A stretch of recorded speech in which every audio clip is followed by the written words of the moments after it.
Everyone, welcome back to my channel. My name is Preeti Pandey and आज हम लोग discuss करेंगे एनएफआईए के बारे में।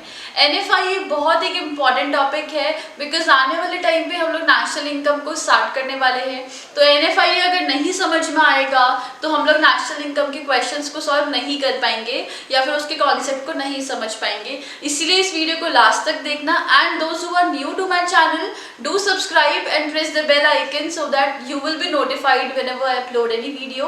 So without wasting time, let's move into the video. तो अब हम लोग डिस्कस करेंगे NFIA के बारे में। NFIA होता क्या है? Net factor income from abroad. जब भी हम लोग नेशनल इनकम के बारे में बात कर रहे होते हैं वहाँ पर NFIA जरूर आता है। अब NFIA है क्या? It is the difference between factor income received from the rest of the world. अब फैक्टर इनकम क्या होती है ये मैं अपनी पुरानी वीडियोस में आप लोगों को ऑलरेडी समझा चुकी हूँ डिटेल्ड वे में, इसलिए डिस्क्रिप्शन बॉक्स में आप जाके लिंक चेक कर सकते हैं कि एक्चुअल में फैक्टर इनकम होता क्या है। तो factor income receive from rest of the world. Rest of the world मतलब जब हम लोग डोमेस्टिक टेरिटरी और नॉर्मल रेसिडेंट की बात कर रहे थे तो डोमेस्टिक टेरिटरी से ही तो हमारा डोमेस्टिक इनकम निकल रहा था, लेकिन जब हम नेशनल इनकम की बात करेंगे तो ज़रूरी नहीं है ना कि हमारी किसी भी रेसिडेंट की इनकम सिर्फ इंडिया से हो रही हो, वो क्या पता आउट ऑफ इंडिया से भी कहीं से हो सकती है। फॉर एग्जाम्पल मैं अगर यहाँ पे इंडिया में रह रही हूँ तो मेरी इनकम पॉसिबली बाहर से भी हो सकती है। कैसे हो सकती है? मे बी कोई भी फॉरेनर है वो इंडिया में आके अपना बिजनेस स्टार्ट कर रहा है और उसने मुझे रेंट वगैरह दिया या फिर उसने मुझे नॉर्मली कोई वेजेस दिए, किसी भी तरीके की कोई भी इनकम जो मुझे बाहर वालों से या फिर बाहर से हो रही है वो हो जाएगा हमारा factor income receive from rest of the world. And factor income paid to rest of the world. For example कि मैं इंडिया में रहती हूँ लेकिन मेरा कोई बिजनेस या प्रोडक्शन यूनिट है जो मैं बाहर चला रही हूँ, फॉर एग्जाम्पल यूएस में चला रही हूँ, दुबई या मैं कहीं पर भी उसको चला रही हूँ अपनी प्रोडक्शन यूनिट, तो मैं वहाँ पर खुद की तो लैंड मेरे पास है नहीं, इसलिए मैंने क्या किया, मैंने वहाँ पर एक नॉर्मली लीज पे एक लैंड को लिया है तो मैं उसका रेंट पे कर रही हूँ। तो रेंट पे करना क्या है? एक फैक्टर इनकम है। तो factor income paid to rest of the world, इन दोनों के ही डिफरेंस को बोलते हैं NFIA। क्या होता है? फैक्टर इनकम रिसीव्ड जो मुझे बाहर से रिसीव हो रही है माइनस फैक्टर इनकम पेड जो मैं बाहर पे कर रही हूँ, उन दोनों के ही डिफरेंस को बोलेंगे NFIA। नाउ इसका एक नेक्स्ट एक अलग भी एस्पेक्ट भी हो सकता है, वो है net factor income from abroad is the difference between the factor income earn from abroad. हमें बाहर से कोई भी अगर इनकम हो रही है, किससे हो रही है? नॉर्मल रेसिडेंट को हो रही है। मैं एक नॉर्मल रेसिडेंट हूँ इस इंडिया की क्योंकि मेरा इकोनॉमिक इंटरेस्ट इंडिया में ही लाई करता है। तो अगर मेरे को इनकम हो रही है किससे? नॉर्मल रेसिडेंट को ऑफ अ कंट्री, यहाँ पे मैंने इंडिया का एग्जाम्पल लिया है। And factor income earned bye non resident, अगर इस इंडिया में रह के कोई भी एक नॉन रेसिडेंट है, कोई कुछ टाइम के लिए आया है या उसके पास कोई इनकम हो रही है, उन दोनों के ही डिफरेंस को बोलेंगे NFIA, net factor income from abroad. अब ये हम लोग देखेंगे कि इसके अंदर कंपोनेंट्स क्या क्या आते हैं, साथ साथ में ये देखेंगे कि एक्चुअल में डोमेस्टिक इनकम से नेशनल इनकम तक कैसे जा सकता है NFIA के थ्रू। तो हम लोगों का यहाँ पर एक फॉर्मूला निकल के आता है, वो है that national income is equals to domestic income plus NFIA। Domestic income वो इनकम होगी जो हम इंडिया के अंदर रह के या फिर इंडिया के अंदर ही ट्रांजेक्शन्स करके कमा रहे हैं, प्लस NFIA मतलब अगर हम लोगों को बाहर से भी कोई इनकम आ रही है, मैंने बताया था अभी कि factor income received minus factor income paid to, तो उनका डिफरेंस हमारे NFIA होता है। तो हमारे यहाँ बाहर की चीज़ें अब जुड़ने लग गई है, मतलब हमारा फॉरेन कंट्रीज से जो चीज़ें हैं वो जुड़ने लग गई हैं किसी भी नेशन की। तो डोमेस्टिक इनकम और NFIA को जब मैं ऐड करूँगी तो मिल जाएगा मेरे को नेशनल इनकम।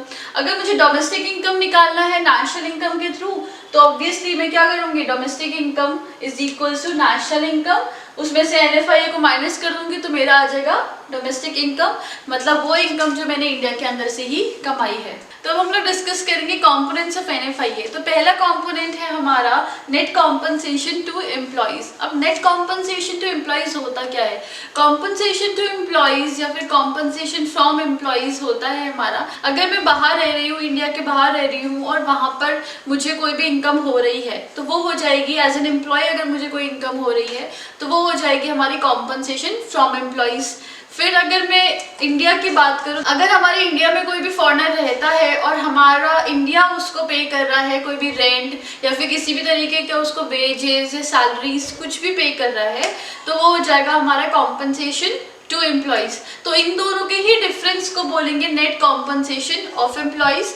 उसके बाद सेकेंड कॉम्पोनेंट है हमारा net income from property and entrepreneurship. अब net income from property and entrepreneurship बिल्कुल सेम ऊपर वाली ही चीज़ों को फॉलो करेंगे, लेकिन इनकम यहाँ पे किससे होने वाली है, प्रॉपर्टी से होने वाली है या फिर एंटरप्रेन्योर्स या फिर उनके किसी भी प्रॉफिट से होने वाली है। तो अगर कोई भी इंडियन है और उसको बाहर से कोई इनकम मिल रही है एज एन प्रॉपर्टी की इनकम या फिर कोई एंटरप्रेन्योरशिप उसकी कोई प्रॉफिट मिल रहा है, तो वो हो जाएगा हमारा income from property and entrepreneurship. और अगर किसी इंडियन ने किसी बाहर वाले को दिया है कोई भी तरीके के प्रॉपर्टी या एंटरप्रेन्योरशिप के रिलेटेड कोई पैसा, तो वो हो जाएगा पेड टू।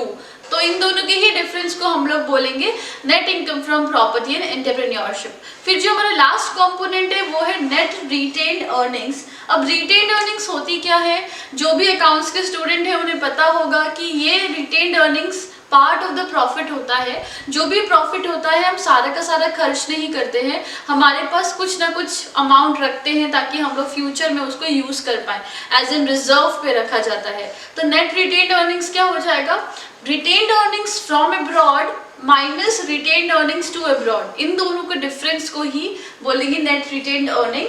तो ये तीनों थे हमारे कंपोनेंट्स ऑफ NFIA। ये एक बहुत इंपॉर्टेंट टॉपिक है बिकॉज कभी कभी हम लोगों को डायरेक्ट NFIA नहीं दिया होता, हम लोगों को कैलकुलेट करना पड़ता है कि NFIA कितना निकलेगा। तो हमें उसमें दिया होगा नेट रिटेन्ड अर्निंग्स और नेट कॉम्पनसेशन टू एम्प्लॉयज या net income from property and entrepreneurship. तो इन तीनों के ही सम को निकालेंगे NFIA। तो हम लोगों ने डिस्कस किया कि हम दो तरीके से NFIA को निकाल सकते हैं। तो पहला तो है हमारा कि net income from abroad minus net income to abroad, इन दोनों के डिफरेंस को ही बोलेंगे। दूसरे NFIA का हम लोग कैसे निकाल सकते हैं, जब मैं net compensation of employees, net income from property and entrepreneurship और नेट रिटेन्ड अर्निंग्स इन तीनों का सम करूंगी तो भी मेरा NFIA निकल जाता है। तो क्वेश्चन में जरूरी नहीं है आपको डायरेक्ट NFIA दिया हो, इनमें से कुछ भी दिया होगा तो मोस्ट सूटेबल जो चीज होगी फॉर्मूले निकालने के लिए, जो सबसे ज्यादा इंफॉर्मेशन दी होगी, उसको यूज करके आप NFIA निकाल सकते हैं। Thank you so much. I guess अब आप लोगों को समझ में आ चुका होगा कि NFIA होता क्या है। साथ साथ में डोमेस्टिक इनकम से नेशनल इनकम में जाने के लिए हमें NFIA को ऐड करना पड़ता है और नेशनल इनकम से डोमेस्टिक इनकम में जाने के लिए हमें उसे माइनस करना पड़ता है। तो आप लोगों को ये टॉपिक पूरा क्लियर हो चुका होगा। स्टिल अगर कोई डाउट्स हैं आप लोगों के तो आप लोग नीचे कमेंट बॉक्स में कमेंट कर सकते हैं। सो ज़्यादा से ज़्यादा लोगों तक ये पहुँचाएं, इस वीडियो को शेयर करें ताकि उन लोगों का भी कॉन्सेप्ट क्लियर हो जाए। एंड पुरानी वीडियोस की जो प्लेलिस्ट है मैंने डिस्क्रिप्शन बॉक्स में डाल दी है, so you can go and check that. So that's all for today. Thank you so much and see you in the next video.